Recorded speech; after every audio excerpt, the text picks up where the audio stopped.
Selamat datang teman-teman semua. Pada kesempatan kali ini, kita akan menyaksikan sebuah video pembelajaran yang dirancang khusus untuk membantu kita memahami topik yang menarik dan bermanfaat.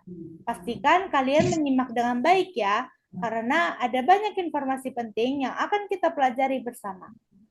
Sebelum kita mulai, lebih baik kita perkenalan dulu, karena tak kenal maka tak sayang. Jadi kita harus perkenalan supaya kita bisa sayang-sayangan. Perkenalkan, saya Saskia Miarni sebagai moderator dan pemateri pertama Iglesia Sarumaha.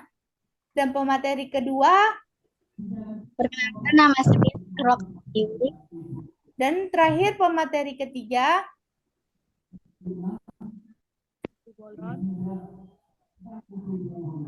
Hari ini kita akan membahas materi tentang masalah global, solusi teknologi, dan peran masyarakat. Tanpa berlama-lama lagi, mari kita langsung saksikan video pembelajaran hari ini. Jangan lupa siapkan catatan jika diperlukan, dan selamat menyaksikan.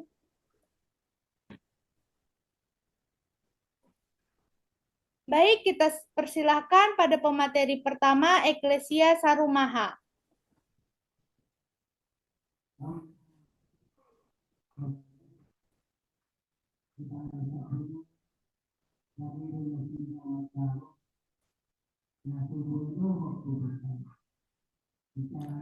Oke, baik teman-teman, saya akan menjelaskan materi yang pertama itu mengenai masalah global yang diatasi dengan IPA dan teknologi. Nah, ya seperti yang kita ketahui, masalah global itu berarti adalah suatu konflik atau permasalahan yang sering dialami manusia. Nah, sebelum itu kita akan membahas pertama itu pengertian dari masalah global.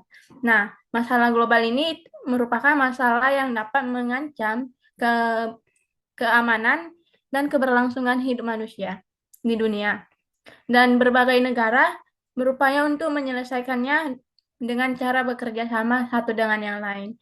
Jadi masalah global ini adalah masalah yang mencakup keseluruhan di antara dengan individu yang lainnya. Dan tentu masalah global ini pasti memiliki dampak yang positif dan dampak yang negatif. Begitu banyak dampak-dampak yang positif dan negatif yang sering kita alami dalam dunia global di dunia global seperti yang kita alami sekarang. Nah, pada masalah global yang diatasi dengan IPA dan teknologi, ada beberapa masalah global yang sering dihadapi oleh negara. Antara lain yang pertama itu adalah perubahan iklim. Perubahan iklim ini terjadi karena adanya masalah global yang terjadi karena adanya efek rumah kaca yang menyebabkan masalah global itu menjadi dampak yang negatif bagi manusia. Nah, pada perubahan iklim ini ada beberapa sejumlah yang menyebabkan konsekuensi yang serius. Yang pertama itu peningkatan suhu global, yang kedua itu adalah pencairan es kutub dan gletser, yang ketiga itu adalah cuaca ekstrim, kelima adalah perubahan ekosistem dan keanekaragaman hayati, yang terakhir itu adalah dampak kesehatan. Selanjutnya, masalah global yang diatasi dengan IPA dan teknologi itu adalah krisis energi. Nah, pada krisis energi ada beberapa cara mengatasinya. Diperlukan dengan pendekatan yang terpadu dan berkelanjutan. Beberapa solusi yang dapat diterapkan itu meliputi diversifikasi sumber energi, efisiensi energi, infrastruktur energi yang tangguh. Selanjutnya itu adalah inovasi teknologi, kebijakan energi yang berkelanjutan. Yang terakhir itu adalah kesadaran dan partisipasi publik. Selanjutnya,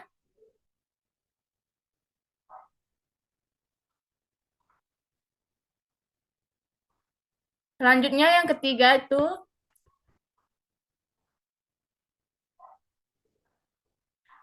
selanjutnya yang ketiga itu dampak positif dari masalah global dengan IPA dan teknologi, yaitu kesehatan dan masyarakat. Berikut adalah beberapa aspek penting dari kesehatan masyarakat dengan adanya IPA dan teknologi. Yang pertama itu adalah sebagai pencegahan penyakit. Yang kedua itu adalah sebagai promosi kesehatan. Yang ketiga itu adalah pengendalian dan penanggulangan penyakit. Selanjutnya itu ada kebijakan kesehatan, penelitian dan epidemiologi. Yang terakhir itu adalah layanan kesehatan masyarakat. Jadi kita bisa dapat simpulkan bahwa masalah global itu adalah masalah yang terjadi secara keseluruhan yang dialami oleh individu antar individu selesaikan dengan cara bekerja sama satu dengan yang lain. Sekian dari materi saya kembalikan kepada moderator. Baik, selanjutnya pada pemateri kedua, Sekarloka Pratiwi. Baik, di sini saya akan menjelaskan tentang solusi teknologi untuk masalah global. Nah, sudah dijelaskan oleh teman kita apa itu masalah global, dampak negatif dan dampak positifnya. Jadi di sini saya akan menjelaskan tentang solusi teknologi untuk masalah global. Solusi teknologi memainkan peran kunci dalam mengatasi berbagai masalah global yang kompleks dan mendesak. Berbagai inovasi dan kemajuan teknologi telah dikembangkan untuk menanggulangi tantangan seperti perubahan iklim, krisis energi, ketidaksetaraan ekonomi dan sosial, pandemi global, dan kelangkaan air. Salah satu masalah global yang paling mendesak adalah perubahan iklim. Teknologi energi terbarukan seperti tenaga surya dan angin membantu mengurangi ketergantungan pada bahan bakar fosil yang merupakan sumber utama emisi gas rumah kaca. Dengan menggunakan panel surya dan turbin angin, kita dapat menghasilkan listrik tanpa menghasilkan polusi udara. Selain itu, teknologi penyimpanan energi seperti baterai lithium ion memungkinkan penyimpanan energi yang efisien dan digunakan saat sumber energi terbarukan tidak tersedia seperti pada malam hari atau saat cuaca mendung. Kita masuk ke bagian pertama, yaitu energi terbarukan.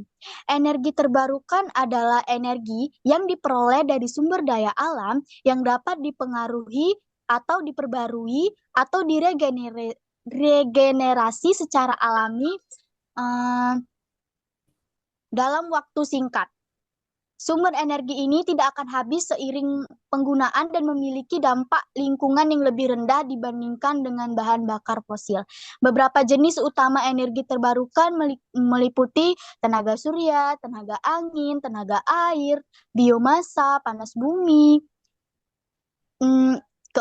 dan lain-lainnya. Lanjut, kita masuk ke teknologi kesehatan. Teknologi kesehatan mengacu pada berbagai jenis alat, perangkat, prosedur, dan sistem yang dikembangkan untuk meningkatkan kualitas perawatan kesehatan, mendiagnosis penyakit, merawat pasien, dan mengelola informasi medis. Kemajuan dalam teknologi kesehatan telah membawa perubahan signifikan dalam cara layanan kesehatan diberikan dan dikelola, serta meningkatkan hasil kesehatan bagi pasien. Beberapa contoh utama teknologi kesehatan yaitu pencitraan medis, alat diagnostik, robotika dalam bedah, telemedicine, wearable devices and monitoring, kecerdasan buatan atau AI dan machine learning, genomik dan terapi gen, sistem informasi kesehatan, realitas virtual atau VR. Teknologi kesehatan terus berkembang dengan cepat, menawarkan solusi inovatif untuk tantangan medis dan meningkatkan kualitas perawatan medis. Dengan penerapan teknologi yang tepat dan berkelanjutan, kita dapat berharap untuk melihat peningkatan lebih lanjut dalam hasil kesehatan dan akses terhadap layanan kesehatan di masa depan. Kelanjutan. Next, kita lanjut ke pertanian berkelanjutan. Pertanian berkelanjutan adalah pendekatan dalam praktik pertanian yang bertujuan untuk memenuhi kebutuhan pangan saat ini, tanpa mengorbankan kemampuan generasi mendatang untuk memenuhi kebutuhan mereka sendiri. Ini melibatkan penggunaan sumber daya alam dengan cara yang bijaksana, meminimalkan dampak lingkungan negatif, dan memastikan kesejahteraan ekonomi dan sosial komunitas petani. Pendekatan ini berusaha untuk menimbangi 3 pilar utama, yaitu keberlanjutan lingkungan, keberlanjutan ekonomi, dan keberlanjutan sosial. Nah, yang A itu saya akan menjelaskan yang A, bagian A, keberlanjutan lingkungan. Keberlanjutan lingkungan mencakup praktik-praktik yang mengurangi penggunaan bahan kimia yang berbahaya, melindungi keanekaragaman hayati, dan memelihara kualitas tanah dan air. Contoh praktiknya termasuk rotasi tanaman. Maaf, itu salah, rotasi tanaman. Yang kedua, penanaman penutup tanah. Yang ketiga, pengelolaan hama terpadu atau IPM. Nah, yang B, keberlanjutan ekonomi. Keberlanjutan ekonomi ini memastikan bahwa praktik pertanian dapat menghasilkan keuntungan yang memadai bagi petani, sehingga mereka dapat terus beroperasi dan berinvestasi dalam praktik yang lebih berkelanjutan. Dan praktik ini melibatkan diversifikasi tanaman dan peternakan. Mengurangi risiko ekonomi dengan menanam berbagai jenis tanaman dan memelihara berbagai jenis ternak. Akses ke pasar dan teknologi. Meningkatkan akses petani ke pasar yang lebih luas dan teknologi yang dapat meningkatkan efisiensi dan produktivitas. Lanjut, yang ke C yaitu keberlanjutan sosial. Keberlanjutan sosial mencakup memastikan bahwa praktik pertanian mendukung komunitas lokal, memberikan upah yang adil, dan menciptakan lingkungan kerja yang aman dan sehat. Keberlanjutan sosial ini melibatkan keadilan sosial, memastikan hak-hak pekerja dihormati dan mereka menerima kompensasi yang adil. Lalu partisipasi komunitas, melibatkan komunitas lokal dalam pengambilan keputusan dan berbagi manfaat dari praktik pertanian. Pertanian berkelanjutan juga seringkali mengintegrasikan inovasi teknologi untuk meningkatkan efisiensi dan berkelanjutan. Contohnya, termasuk penggunaan sensor tanah dan tanaman untuk memantau kebutuhan air dan nutrisi secara tepat, serta penerapan pertanian presisi yang menggunakan data dan teknologi GPS untuk mengoptimalkan penggunaan input seperti pupuk dan pestisida. Secara keseluruhan, pertanian berkelanjutan adalah pendekatan holistik yang mengakui pentingnya menjaga keseimbangan antara produktivitas pertanian, kesehatan, lingkungan, dan kesejahteraan masyarakat. Dengan menerapkan praktik-praktik ini, kita semua dapat memastikan bahwa pertanian dunia sambil melestarikan sumber daya alam dan mendukung komunitas petani. Sekian dari penjelasan dari saya kembalikan kepada moderator. Baik, selanjutnya pada pemateri ketiga, Imalona Tampu Bolon dipersilahkan. Baik, materi selanjutnya yaitu peran masyarakat dalam menemukan solusi. Masyarakat dapat meningkatkan pemahaman tentang isu global seperti perubahan iklim, kesehatan, dan keberlanjutan untuk mendorong tindakan kolektif. Berpartisipasi dalam forum publik, pemilu, dan organisasi masyarakat dapat memengaruhi kebijakan berkelanjutan. Mengurangi plastik sekali pakai, menggunakan energi terbarukan, dan berpartisipasi dalam daur ulang membantu mengurangi dampak lingkungan. Demonstrasi, petisi, dan kampanye efektif dalam mendorong perubahan kebijakan dan praktik perusahaan. Kerjasama antara komunitas, ilmuwan, dan pengusaha dapat menghasilkan inovasi berkeberlanjutan.